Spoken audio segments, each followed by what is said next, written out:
दोस्तों, भारत की aviation industry दुनिया की तीसरी सबसे बड़ी एविएशन इंडस्ट्री है। भारत लगातार अपने एयरक्राफ्ट और एविएशन इंडस्ट्री को आगे बढ़ा रहा है, जिसमें फ्रांस ने भारत की बहुत मदद की है। हाल ही में फ्रांस और भारत सरकार के बीच एक बड़ी डील हुई है। बताया जा रहा है कि फ्रांस के साथ हुई इस डील से भारत अपने एविएशन इंडस्ट्री को नेक्स्ट लेवल तक ले जा सकता है, जहां भारत को रोकना बहुत ही मुश्किल है। इस डील से चीन जैसे देश भी भारत का मुकाबला नहीं कर पाएंगे। तो चलिए जानते हैं कि इन दोनों देशों के बीच में क्या बड़ी डील हुई है, भारत और फ्रांस ने किस चीज को लेकर पार्टनरशिप किया है। स्वागत है आपका बीएस मोटिवेशन के एक और वीडियो में। मैं हूं विकास। नाउ जैसा कि आप इस रिपोर्ट में देख सकते हैं कि भारतीय कंपनी हिंदुस्तान एरोनॉटिक्स लिमिटेड और फ्रांस की कंपनी साफ्रान ने एक बड़ी पार्टनरशिप की है। अब ये कंपनी साथ मिलकर भारत में हेलीकॉप्टर के इंजन का प्रोडक्शन स्टार्ट करेगी। आपको बता दें कि इन दोनों कंपनी के बीच में जो डील हुई है उसे SAP hall helicopter engine private limited का नाम दिया गया है। 10 नवंबर को इस डील को फाइनल किया गया, जहाँ कंपनी ने कहा कि अब भारत में हेलीकॉप्टर के इंजन की design, develop, produce, certify, sell सब कुछ किया जा सकेगा। इन दोनों कंपनी के बीच में 50% की पार्टनरशिप हुई है, यानी कि आधा हिस्सा हिंदुस्तान एरोनॉटिक्स और आधा हिस्सा सेफ्रॉन का होगा। इस डील के तहत सेफ्रॉन भारत को हेलीकॉप्टर इंजन बनाने की पूरी टेक्नोलॉजी देगा, जिससे कि भारत पूरी तरह से हेलीकॉप्टर की डिजाइन और प्रोडक्शन कर सकता है। बहुत से देश आज भी इसी कोशिश में लगे हुए हैं कि फ्रांस उनके साथ डील कर ले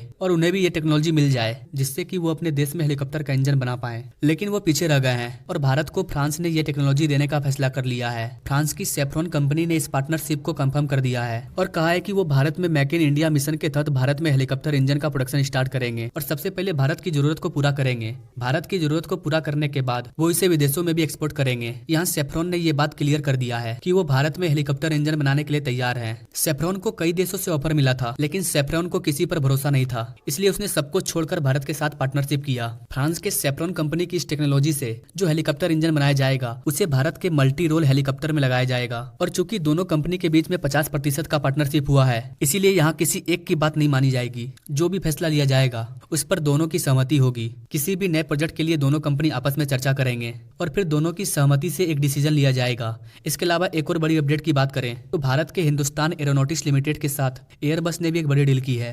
एयरबस कंपनी हाल के साथ मिलकर भारत में सिविल एयरक्राफ्ट मेंटेनेंस फैसिलिटी को सेटअप करेगा। इस फैसिलिटी में एयरबस के एरोप्लेन की रिपेयरिंग, मेंटेनेंस और भी कामों को किया जाएगा। 9 नवंबर को एयरबस और हिंदुस्तान एरोनॉटिक्स लिमिटेड ने इस डील को फाइनल किया। एयरबस की वो फ्लाइट जिसकी कैपेसिटी 350 मेंबर की है, उसका रिपेयरिंग और मेंटेनेंस इस नए सिविल एयरक्राफ्ट मेंटेनेंस फैसिलिटी में किया जाएगा। तो देखा जाए तो भारत में हर एक फील्ड में नए नए डील और नए नए प्रोजेक्ट लॉन्च किए जा रहे हैं। इससे हमारा देश तेजी से आगे बढ़ रहा है। भारत में इतने सारे नए नए डील और नए नए प्रोजेक्ट को देखकर साफ लग रहा है कि भारत सरकार का जो सपना है 2047 तक भारत को विकसित भारत बनाने का, कि जब हमारे भारत का आजादी का 100 साल पूरा होगा तो भारत एक विकसित कंट्री बन चुका होगा। आने वाले 2047 तक भारत एक विकसित कंट्री बन जाएगा। इसी उम्मीद के साथ इस वीडियो को यहीं पर विराम देते हैं। आई होप कि गाइस आप इन चीजों को समझ पाए होंगे कि भारत में किन चीजों को लेकर के बड़ी डील हुई है। क्या भारत में नए नए प्रोजेक्ट लॉन्च होने से भारत आगे बढ़ रहा है? आप अपने राय कमेंट बॉक्स में जरूर दीजिए और ऐसे लेटेस्ट अपडेट के बारे में जानने के लिए हमारे चैनल से जरूर जुड़िए। Now thanks for watching this video. मिलते हैं नेक्स्ट वीडियो में कई जानकारी के साथ, तब तक के लिए जय हिंद।